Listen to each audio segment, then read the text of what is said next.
For today's video guys, lahat ng aking mga alaga ay mga nakahiga dahil sa sobrang init, naghahanap sila ngayon ng malamig. Dahil lahat yan sila ay hinihingal na.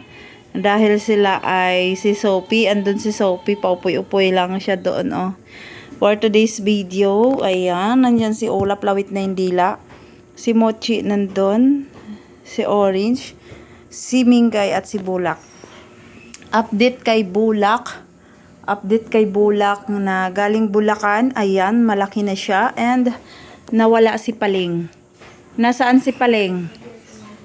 Nawala si Paling guys. Hahanapin namin. May bago na naman kaming bitbit galing Bulacan guys. Siya si Paling. And nawala siya. Di ko alam kung nasaan. Baka lumabas na naman siya. For today's video, araw-araw tayong busy kasi rumarampa tayo dahil ako nga ang nanay, ako nga ang tatay. Kailangan kong makaprovide sa pangangailangan namin ni Angel. Dahil wala namang nagsusuporta sa amin, wala naman akong kasamang nagsusuporta. So, kailangan kong kumayod para sa aming dalawa ni Angel. And ngayon, hahanapin natin ngayon si Paling na galing palengke. Kaya lang, wala siya, di ko alam kung saan. Baka nandito sa gilid ng bahay namin kasi puro saging and yan dyan. And then ngayon, marami tayong sampay dahil naglalaba tayo ngayon ng bonggang bongga.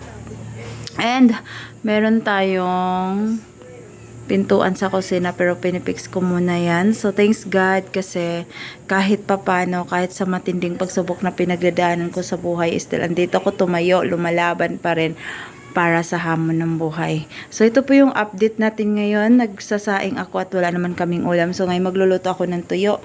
And nandyan ang tuyo sa ilalim na yan, nakatakip. Bigay din ng customer ko. So nandyan yung CR natin. Meron naman na tayong tubig. Meron na tayong gripo. And kaya lang, sinarado ko yung control namin doon. Gawa po ng, ang gripo na yan ay tumutulo ng malakas. So, sayang naman. So, meron na tayong tubig guys. Update po sa bahay ni Merampadora for today's video and for today's vlog.